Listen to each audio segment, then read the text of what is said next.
Happy Sunday. This is Mike Lodge. I am the business advisor. I tell you, I got up this morning and I thought, do I really want to get up? But I had to get up. I had to do my chores. Unfortunately, Saturdays and Sundays are designed for chores. So I got up and I started wandering around the house thinking, okay, what should I tackle first? And then I thought, oh, you know what I'll do? I'll have breakfast. And I made breakfast, and then I just happened to go back into my bedroom, and for some reason I flopped down on the bed and I fell back to sleep. And I thought, when I woke up, I thought, that's not quite right. So anyway, listen, that's not what I wanted to talk about. I'm sorry, I'm going into my own personal life, and that's kind of dumb of me. But listen, those of you who have children, and if you think that your child is gay, and let's say he's really young, he's in his first grade, second grade, third grade, fourth grade, fifth grade, sixth grade, seventh grade, eighth, whatever the grade is up into high school, let him be a child. Okay? If he's gay, he'll be gay later on. But listen, right now he's a child. Well, he is supposed to be learning his arithmetic, his spelling, his history, his everything else, his PE and whatever, and learning how to play with other children.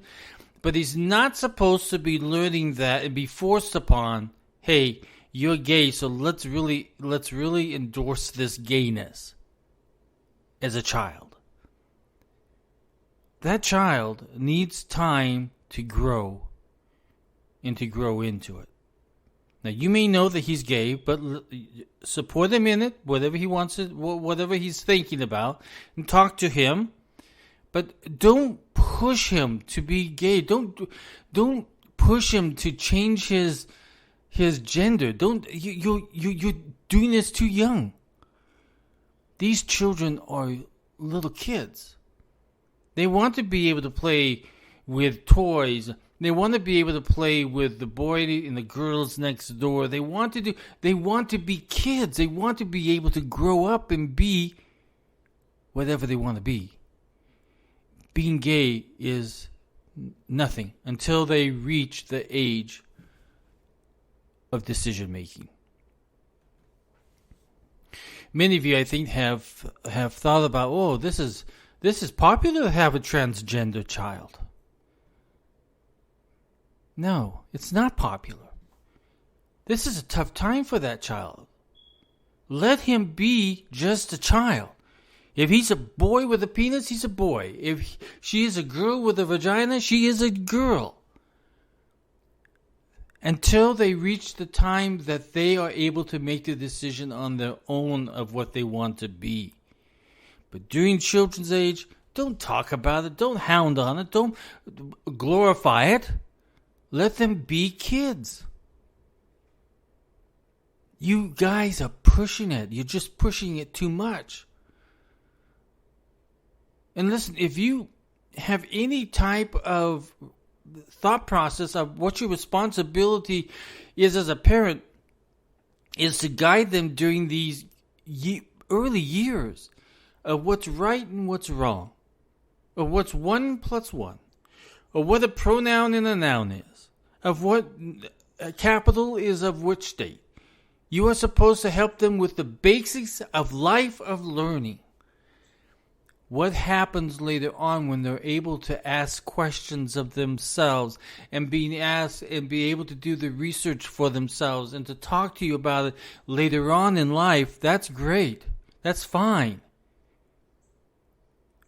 But when they're children, they're children. When they are there wanting to be loved, love them. When they are wanting to have friends, let them have friends. Listen, when I was growing up, my parents were so strict. They were very strict.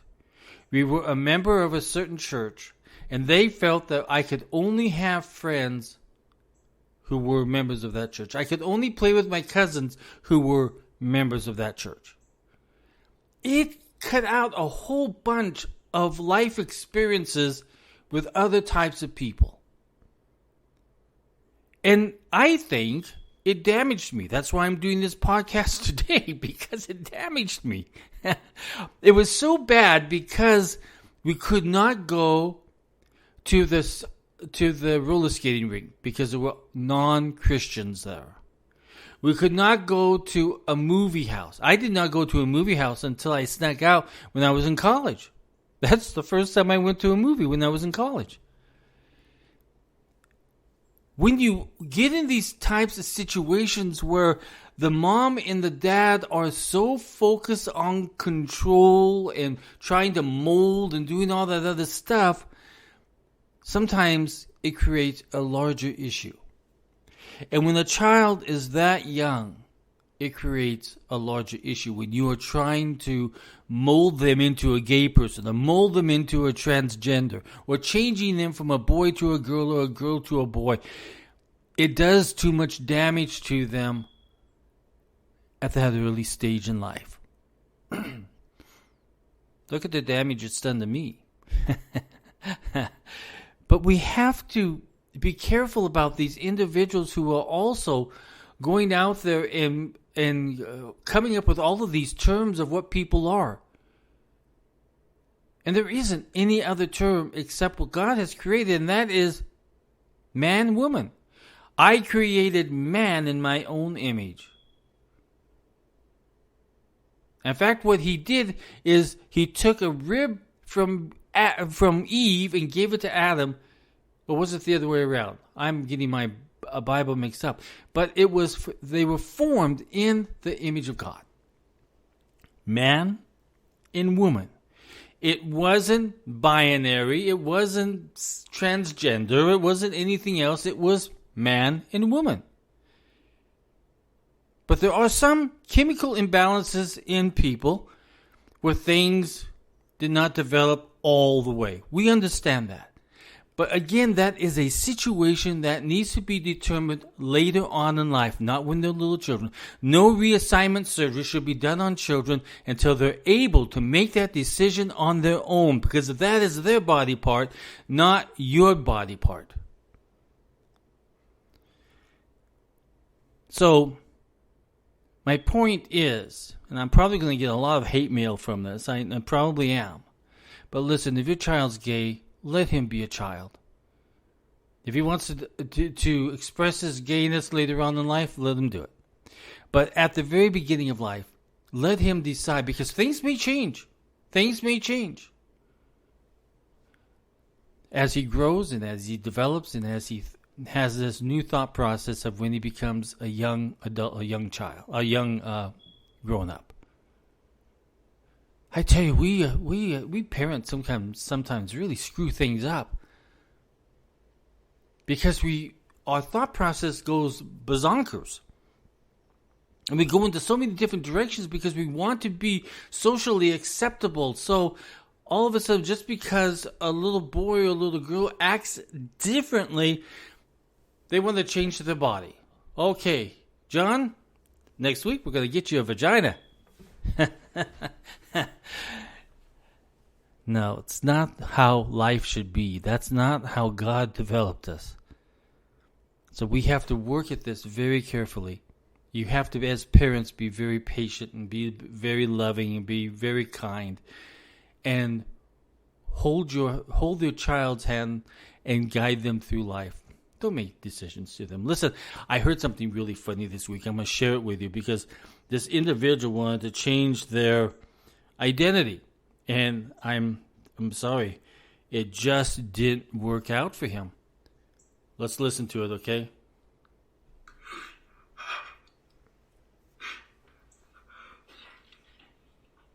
Give me a moment.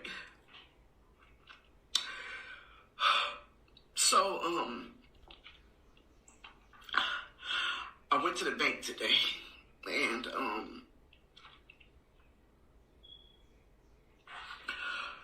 they didn't respect my new identity. You know, I'm a white man. I identify as a white man. You know, when I woke up this morning, I decided to change my identity, and everybody else would get to. It worked for everybody else. And so I changed my identity this morning to a white man, 40-year-old white man, okay, with good credit, with a credit score of 800, and a partner at a law firm. I never really went to law school, but I identify as a lawyer. I was trying to get a loan from the bank for $1 million. I told them, my net worth was I identify as a wealthy white man, and the bank told me that I falsified my documents. How can you say I falsified my documents when that's what I identify as a white man? I decided I've been white all my life. Like, I'm really not that black. If you look at me, I'm not that black, right? I'm like, and then they said my credit score was 599. No, it's not. My credit score is 800, okay? Because that's part of my identity. Good credit is part of my identity. And I just don't think it's fair that everybody else get to change their identity, and then I can't even get away with it. The bank won't give me a loan. I identify as a lawyer. I went to the law firm, and they told me to get out. Like, I identify as a partner of this law firm. You are not going to tell me to leave. And I was escorted out, and I'm gonna just go back to being black, because being a white man is so hard. I couldn't get a loan. They kicked me out my law firm that I identified as a partner there. I couldn't even be there. So I'm gonna just, go back to being black, Yeah, I'm gonna just go back to being black, because this really didn't work out for me. I did. So there you go. I tell you, sometimes when you try to change your identity, it just doesn't work out for you. That's what I'm thinking about it. I've been thinking about changing my identity too to something else, but maybe Elon Musk. Maybe that's my new identity, because I think I'm worth billions. Listen, everybody, this is Sunday. I want you to go out and have a great Sunday. If you want to support me and help me out with my podcast, go to www.buymeacoffee.com/Michael Lodge. Again, that's www.buymeacoffee.com/Michael Lodge. If you want to have more access to me, because I do business advisory work and also business mediation and some family mediation also, go to www.lodge-co.com. Again, that's www.lodge-co.com. This is a beautiful Sunday. This is a beautiful day to spend it with your family and friends and children. Hey, you know what a good idea would be? Call up a friend you haven't seen for a while and say, hey, let's go get some coffee. I want to catch up. Or call your cousin and say, hey, you know what? I have some gossip to say. Let's go get some coffee. Today is that perfect day. Or, I tell you what, go to that church service and ask God to bless you. And He will. This is Mike Lodge. I am the business advisor. Bye-bye.